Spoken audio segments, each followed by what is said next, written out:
It's Sunday morning, Mothering Sunday, and I'm off to Colchester Foodbank. I was speaking with the CEO yesterday, Mike Beckett, and he says that apparently because a number of their volunteers are over the age of 70 and have very sensibly self-isolated, they're a bit short of volunteers at the moment. So I'm going to go do my stint, but also find out what they need. And then I will let you know later on in this video the things that they're looking for, the things that they need in order to ensure that this vital service continues during this time of difficulty.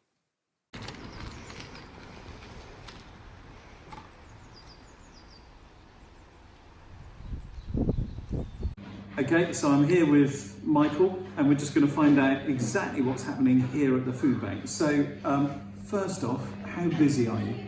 We are as busy as we've ever been. This is the busiest, well, it's as busy as Christmas. It's that busy.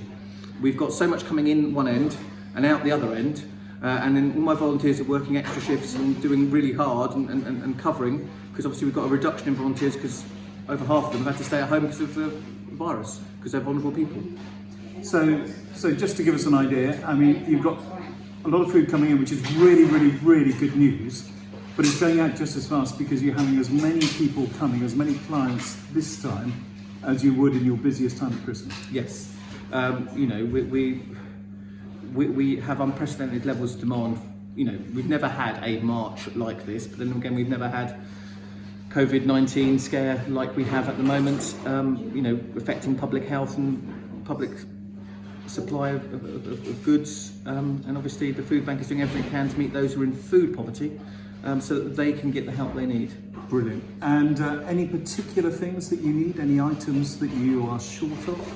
Last week we ran out of tinned potatoes. We really need tinned potatoes. We also need tinned tomatoes, which we ran out before.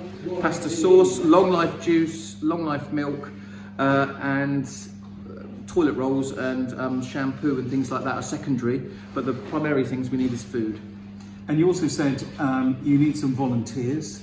Yes. And there's an application form on the website. Yes. We'll put the details up of what the website is. People can go to that website, download the application form. That still has to be processed, and there's a little bit of training involved because you want the volunteers to be the maximum help they can be to you.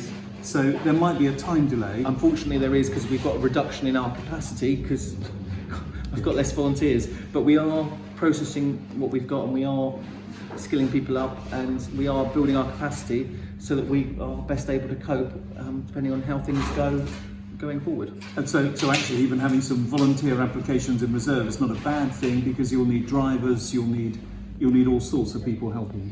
We don't know how this is going to go, but we do know we need to be prepared and we need to have enough volunteers to be able to cope if some of our volunteers go off sick.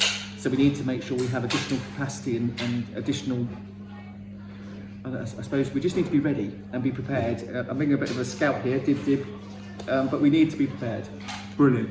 So I've just seen this morning volunteers doing an excellent bit of work, sorting things out, dealing with the donations that have come in, so that you're ready for tomorrow morning. Yes. But on the whole, this is a great thing. You are able, even in these difficult times when there's nothing on supermarket shelves, you've been able to meet the needs of those coming to the food bank and continuing to do your bit for food poverty.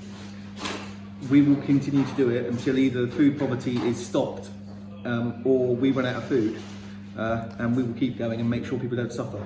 Brilliant. Thanks, Mike. That's excellent. Caroline, you've changed some of the ways that people actually use the food bank now because of COVID-19. Yes, so we've had to make some changes. We've been having phone calls from people who've been saying that they're nervous about coming to the food bank because those who visited the food bank before, either as a client or on a tour, the room that we're sitting in now would normally be a cafe. There would be tables and chairs, tea and coffee would be being served. It would be a really full and bustling place. But because of the risk of infection, we've had to change all of that. So we now have a barrier in place between our volunteers and our clients. We are operating on the basis that we're assuming that we might have COVID-19 and therefore we're behaving towards everybody else as though we need to keep them safe. And we are only allowing 1 or 2 people into the food bank at a time, so that others are not at risk. Everything's being wiped down, everything's being kept clean. The ways that we do the various processes have been changed slightly to keep people safe. Volunteers are wearing gloves. We are washing our hands so much. We'll be amazed if we have hands left at the end of it all. But all of this is designed to make sure that people can still have full confidence and come to the food bank knowing that we will keep you as safe as possible.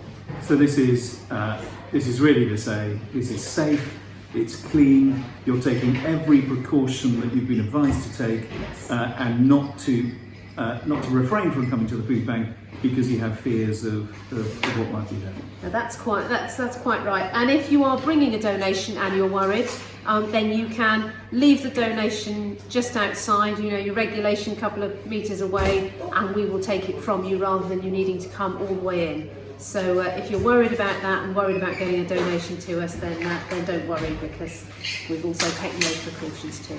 Brilliant, excellent, thank you. To find out more or to download a volunteer application form, go to www.colchester.foodbank.org.uk/give-help. Thank you.